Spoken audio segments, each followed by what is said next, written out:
and not necessarily those of this station, its staff, management, or sponsors. It's Monday night at 9 p.m. and time for Sex Talk with the Siegel brothers. Dr. Ricky Siegel is a certified sex therapist, educator, and supervisor, and his brother Larry Siegel is a clinical sexologist and certified sexuality educator. The Siegel brothers are here to answer all your questions about sex and sexuality, but we're unsure who to ask, including questions you didn't even know you had. They will also welcome guests from around the globe to talk about a wide variety of topics and issues within the fascinating world of sexuality. Thank you for joining us, and welcome to Sex Talk. Good evening, and welcome to Sex Talk with the Siegel brothers. My name is Ricky Siegel. I'm a certified sex therapist. And I'm Larry Siegel, a clinical sexologist and certified sexuality educator. And my awesome big brother. Love that we do this. Welcome back. Yeah, We good week. are on the radio in South Florida on 95.3 FM and 1470 AM. Wait, 1470 AM. Isn't that kind of how it's so all staticky and weird? And I know what you were getting at. The call-in line to the studio is 888-565-1470. Join the conversation. We're also streaming live on Facebook. If you're joining us there, hello. Thank you for joining us. Please hit the like and share button for us and get everybody talking about sex. yes, and tonight, again, as Ricky said, we do have a line. We're going to be here in the studio. Give us a call. Join the conversation. To repeat that number, 888-565-1470. And that's pretty much good for the contiguous 50 or 48 states. That's right. There aren't 50 contiguous states. Right. So, how's your week? Wonderful. Busy. Yeah. Busy. Yeah, a lot of stuff going on with Yes, supervisions indeed, and indeed. patients. It's that time of year. It is. Sex know? therapy. If anyone has a question about sex therapy or is looking for a sex therapist, thank you, Freddie. You can see the Chiron on the Yes. bottom of the screen. I can be reached at 561-809-1080, or you can shoot an email to ricky@modernsextherapy.com. You know, I find this time of year, generally, historically, always been a little bit of a spike in people seeking, all types of therapeutic services, particularly mental health and sex therapy. A little bit of seasonal affective disorder as we get into the fall and change the clocks back and it gets dark early and the wistfulness of the impending holidays. Yes, and absolutely. people get a little, little stirred up. Yeah. Yeah, so don't wait for the rush. Yeah, That's you want a little right. adjustment, call now. Yes, I couldn't be more thrilled to now be affiliated with Helping Moon Counseling in West Boca. So not only do I get to partner with the brilliant Rachel Needle in Modern Sex Therapy Institutes, now I get to partner with Luna Medina Wolf, just as brilliant, and her expertise in trauma and EMDR. She is a founding member and I believe now the president of Professionals United for Parkland. Ah, right. Working with a lot of the kids and families down at MSD High School down there. Yeah. It's been wonderful. Ah, excellent. Yeah, I know you've been happy since you've been there. Well, this group just formed around me. Yeah, nice. And, Luna's grown quite an impressive practice. And in a lot of ways, I feel like a new therapist again. Well, see, I mean, that's really good. And that's, I think, a lesson for all practitioners. It's always to try to be able to refresh and to sort of recalibrate, reset. Yeah. I've always, for most of my career, always made a distinction, and we see people constantly who are an example of this. The difference between, doing what we've been doing for 30 years and doing, people that do what they do 1 year 30 times. Yeah. We need to be growing. We need to be, Right. looking at things different. People are evolving. Issues are evolving. So we have to kind of move along with that as well. Absolutely. And sometimes that's not always easy to do for professionals. That's true. Yeah. We're also big advocates for ongoing supervision, of course, after credentials and leaderless supervision groups for professionals to get together and just People don't realize it can be a very isolating profession, especially therapists that have to literally sit in an office day in, day out and see 8, 10 patients a day. I think I jump out a window. But just, contact with 8 or 10 people a day, or think about a day in our typical life. We might be in contact with 200 people exactly a day. But again, even talking to that, still there's that need to get out of our own head. In that mind space of the clinician or the educator, no matter how many people I we know see. what I'm doing. I've been doing this a long time. Right, I exactly. Just keep doing the same and just thing keep doing the I've same always thing. done. So I think that kind of aspect of the collegiality is so important. Just getting out of our head and being able to look at things a little bit different. And that's the value in professionals working together. I think it's a great aspect of that. Absolutely. So what's been tickling your fancy? We've been talking about sort of the underlying theme of sexuality education in light of all this porn panic that has been going on. It's nothing new. I mean, we've been Of course. It's probably a good 20 years. Good solid. Really, since the 80s. I think if we go back to the Mies Commission with Reagan, that was probably, I think, that linchpin that got sort of pulled out, and everything else started, I think, more than ever before, cascading down that hill. Who was the Supreme Court Justice, and when was it, who said regarding obscenity, I know it when I see it? Yes, and now that you asked me, I'm blanking on that, because I was thinking more of Justice Berger with the Miller decision and all that kind of stuff. But who was? I think it began with an S. I can almost picture his face now. But that was probably one of the. I would consider it a classic judicial blunder. Well, I mean, look what it's kind of given rise to today. That's the weird thing, and it's a good reminder for our peeps, sex peeps, like Rochelle says. There's a tendency to rest on that complacency that we've made all this progress. And we're so much more sexually informed and evolving and open, and we're not. Yeah, I was going to say, are we? The stuff that's going on now, the stuff we want to talk about tonight is just so... I want to pull my head off and shake it and put it back on. Yeah. It's crazy making, and it's a sign that not only are we still... kind of wallowing in the same crap that was around when we started in this field. The same sex phobia, the same porn panic, the same war on sex, to quote Marty Klein's brilliant book. But actually getting worse and darker and scarier with some of these.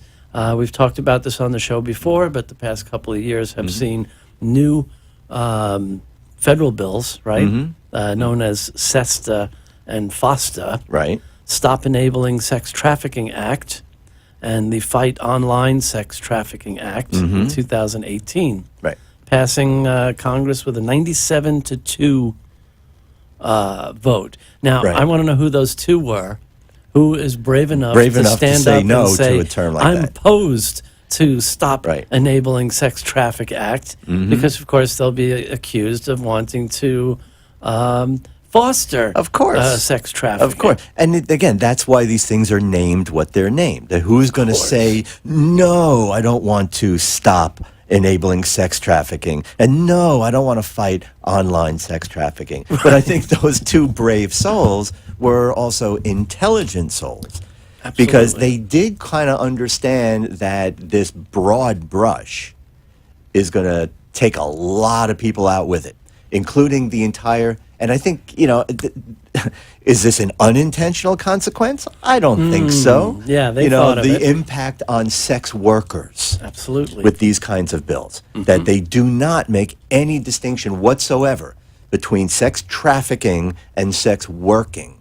Well, because there is such a knee-jerk association, even on up to the highest echelons, like we saw in the Facebook group, one of the biggest names in the field that tens of thousands of therapists worship like it's some kind of cult.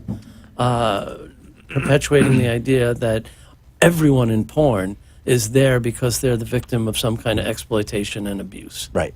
And every sex worker, every prostitute, ridiculous comments every like, escort. like women in porn are constantly popping painkillers because they're being assaulted Right. by going to work every day. Right. It's crazy. Yeah. Now, again, does some of that happen throughout this incredibly huge, wide-reaching, completely sort of grassroots and mostly non-professional industry? Mm-hmm. Yeah, of course it does. Which is why David Lay's, I think, that other book is... Ethical porn for Richards? Yes. Can we say? Yes. Yeah, that's an important read. Yeah, exactly. You can't ban porn, but porn consumers could strive to be ethical and avoid porn that may be skirting that line. That's right. Of, do the people in it look like they're being exploited? Exactly. Or do they look right. like they're enjoying themselves? Uh-huh. Is the website a legitimate one that you can see who's running it and there's a way to contact them? Or is it some shady, dark web snuff film kind of thing? Right, exactly, which is also, a lot of urban myth, right? Of course. But that idea that mainstream porn, I think you're also looking probably the only industry where women do call the shots. Absolutely. Yeah. Right? Now, again, are there some directors who, again, they don't really care about it, just get in there and, shut up and do your scene kind of thing? Of course. Is there drug use rampant? Sure. To what industry isn't? Right? You want to talk about drug use and prostitution and people that are being abused? Yeah. Let's go to Wall Street. Yeah. Let's go to Senate interns. So this picking on an industry, and this is that misguided, misplaced moral outrage. Right. Because, and again, I still hold to that line that all of this is a smokescreen for amoral religious people to not have to do anything. Right. To give themselves this sense that if I am morally outraged and force I basically, people to make laws. Well, yeah, and if Then I every won't have to issue talk that to my I kids. have an issue with, I just sort of make this great hyperbole, which has become sort of common rhetoric now. Right? Yeah. Common rhetoric is hyperbolic. Absolutely. Well, look in the times we're living in. Right. And, this is where Trump is particularly dangerous. Because it's, again, just like going back to the George W. Bush years and the WMDs, the weapons of mass distraction. Right. Right. This is where, I hate to even say these words, but this is where he gets some credit for kind He's of good. twisted genius. He's There's good at all it. this distraction going on over here and all this constant flood of drivel and noise in his Twitter feed and this conspiracy and that scandal and everything else. What he's actually been successful at doing, besides sitting on the toilet and tweeting for 4 or 5 hours a day after he's finished watching television, At 3 a.m, is putting judges in by the dozens and these kinds of changing laws. Right. And this kind of enforcement, aside from, his anti-porn pledge, we'll get to that. Oh, geez. But, just this language. I just want to read this one section because this is the real slimy danger in putting across this kind of sex-phobic agenda. This is part of the president's promise. This pledge promises to protect and defend the innocence of America's children. Doesn't it always start that way? It's for the children. It's always about the It's children. for the children. Yeah. Rest in peace, George Carlin. Yes. Protect and defend the innocence of America's children by advancing public policies that prevent the sexual exploitation of children in a manner that is consistent with the government's compelling interest in protecting its most vulnerable citizens within the limits set forth by the First Amendment, of course. Yeah, like they're so concerned but about the again, First as long as we have the Miller Act, as long as we have this SESTA Tell and people FOSTA, what the Miller that Act trumps The First Amendment. No pun intended. Yeah, no pun intended. Yeah. Tell people what the Miller The, test. the Miller test was basically something developed in 1973. It was a Supreme Court case, Miller versus California. And it basically established the three components of basically obscenity, of what we can So 73, evaluate. this was after George Carlin's 7 Dirty Words You Can't Say on Yes. Television, which became FCC law. Which actually be under the comedy same kind of bit. ruling. Yeah, well, Yeah.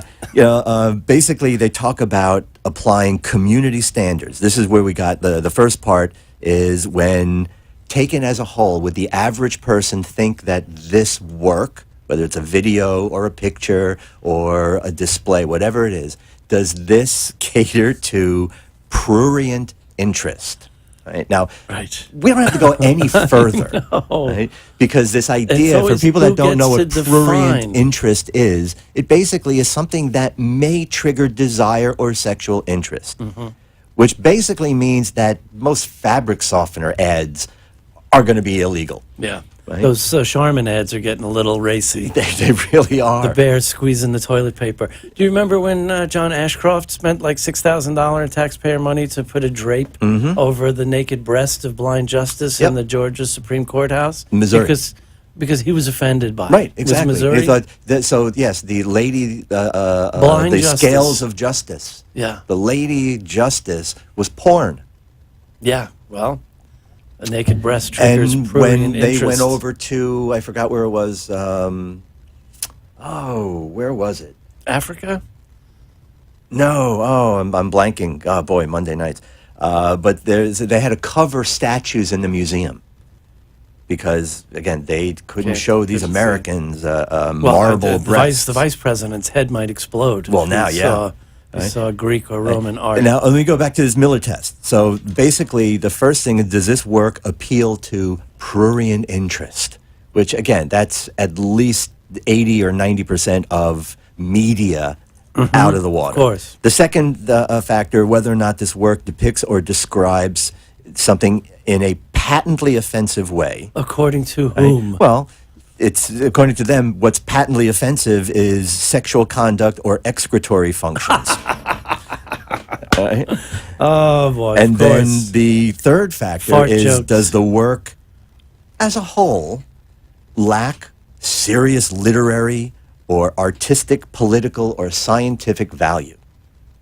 Now, for a long time, Who gets we've to often decide? well, that was the question: who gets to decide this stuff? Who gets to make these decisions? That's why who gets to these standards? Well, the that question has justice been said- answered. That's why the justice said, I know it when I see it. Well, exactly. I But- can't tell you what it is, but I know it when I Right. see it. But what were you also reading earlier about the UN and what they were putting together? See, this is now kind of settled that's issue. That's how the danger starts. Right. Because as we've Right. talked about before, remember I was interviewed about that bust of the child sex dolls and some Democratic legislator, I'm sad to say, in South Florida was trying to, I don't know, make a name for herself or something, and decided, though nothing happened in Florida, she was going to put forth a ban on these because of what happened in Canada and because of the UN's growing involvement, this committee, I forgot what it's called. So we've talked about that here, that what makes these not child pornography is that there is no child victim. Right. Right? For something to be child porn, it has to be a picture of a kid, a video of a kid being exploited. Right? There's a victim. And the whole argument was always, what about things like anime or these Manga, Japanese hentai, forms all of, that of stuff. softcore Yeah. porn that Softcore. depict very young-looking figures in cartoons. There's no victim.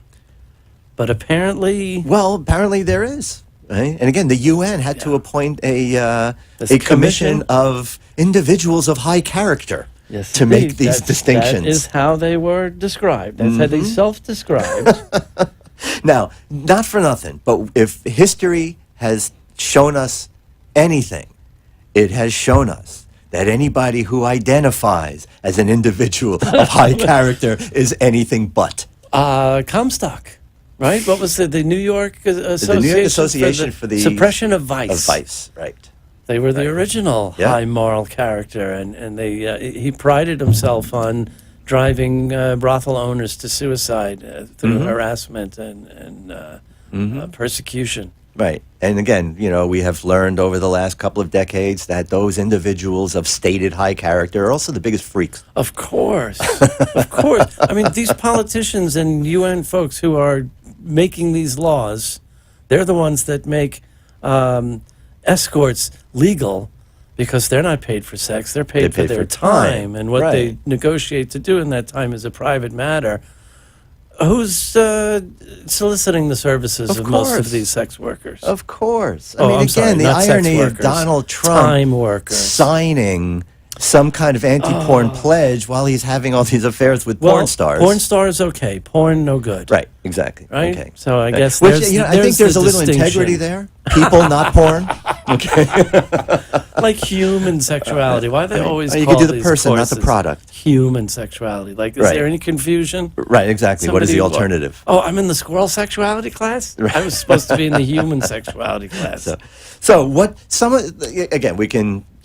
There's no shortage of things to just go crazy about. But what are some of the issues that I think are so important to bring out? Here's the thing. Casualties, Right. right? Of protect, Yeah. like Judith Levine's book that she got into so much trouble for years ago. Harmful to minors. minors. What Right. is the cost? What is the price we have to pay for, quote, protecting the children from sexuality? Right? Well, the irony, I think, first and foremost, the major irony of all of this is that the reason all of this stuff that people are getting their collective panties in a big bunch over is what they're preventing. One of the biggest casualties of all of this anti-porn crusade is sex ed. Absolutely. Right? And legitimate, informative, educative websites, sexual information, that has been just caught up in this wave of anti-porn hysteria, and based on IP addresses, based on keywords. We've both at college and university have had things blocked we couldn't get access to that we're looking at academically, and it's informational. Okay, so there's little enough of that available for people, especially kids, to go and get good information on. Now it's going to be gone. The best sex ed books, in my opinion, Roby Harris and Michael Eberly. They have three. They started with It's Perfectly Normal, and then It's Not the Stork, and another, I forgot the middle one, for different age kids. Wonderful cartoons. There's a little awkward bee and a bird, and they narrate, they take kids through.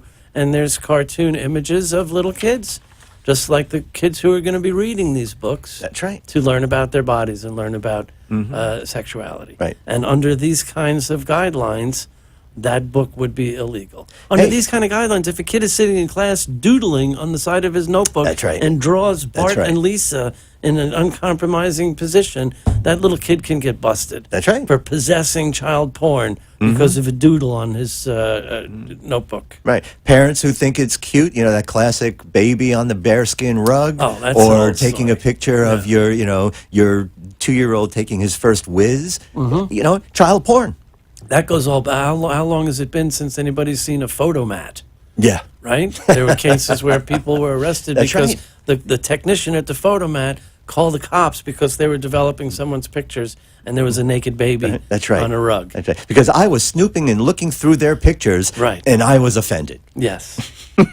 Doing something furiously under the desk. Unbelievable. Alone in their little Yeah. booth. Right. So what are, again, with the few minutes that we have left, some other kind of casualties of all of this? What Art, literature. I mean, this is the thing. It seems like they're almost an attempt to just completely jump over that whole debate. Well, what about the cartoons? Because now they're going to literature, words. They're expressly using the words non-existing children still affect existing ones. Exactly. By damaging them. The fallout is everywhere. Yeah. Museums, like you said, education, good, legitimate sexual health resources online will be gone. Right. And again, that cliched slippery slope. But it's not, people have to understand this is not just what's affecting online. And it's not just affecting this commercial stuff. It is going to affect what ends up in the classroom. It is going to affect what ends up on popular media that people are allowed to talk about. It is going to end up what people are going to have access to. Audio representations, any digital media representation, live performances, written materials in print or online, and physical objects such as sculptures, toys, or ornaments. I mean, who is the cop of what is or isn't depicting a minor in engaging in sexual activity? Right. And again, Abstract art? But again, going back to, and now again, to be clear, all right, there should not be any issue, and, I don't know what's in anybody's head that they could even think this way, but to state the obvious, we are dead set against child pornography. Right? Yeah, we do not in any way, said. shape, or form I'm reading advocate from- or think it should be there. But that example that you gave, a children's book of a young child, maybe naked, exploring himself, looking and questioning Looking in his a own mirror. body, is going to be considered child porn. Yeah. And that's just not right. It really isn't. We are, and I think there's so much, and there is a lot of religion, that's what's driving all of this, that guilt, that overall sense of everybody else has to stop doing it, so I don't know how to deal with it. I think there's a parallel here to priests. Remember priests in the beginning of the Catholic Church, and I guess this is kind of a shout out to David Hirsch. In the beginning of the Catholic Church, priests were married. Priests had families. The Pope has brought that up again. Right? But there was an issue with they didn't know how to draw the lines. What about homosexuality? What about all of this? What happens when, the priest dies and now the family is making property claims on what actually is church property? Right. So it was just too much for them to figure pay out. benefits for you and your wife and your 19 kids. Exactly. Because they didn't have birth control That's right. either. That's right. So basically, instead of saying, hey, let's figure this out, they say, tell you what, nobody else can do it. Right? You all can't do it. Stop it so that we don't have to be bothered trying to figure it out anymore. And again, this same kind of stuff, all of these people that are driving a lot of this stuff, get rid of the porn, get rid of sex so that I don't have to talk to my kid. Make everybody else stop so I don't have to deal with it. Yeah. To which we say, let us know how that works out for you. Yeah, exactly. Right? You know what the Yeah, music good luck means? protecting your kid. Means it's time to bring back Dr. Katz. Yes, Thank indeed. you very much for joining us this week. We'll be here next Monday and every Monday at 9 o'clock for Sex Talk with the Siegel Brothers. Have a great week.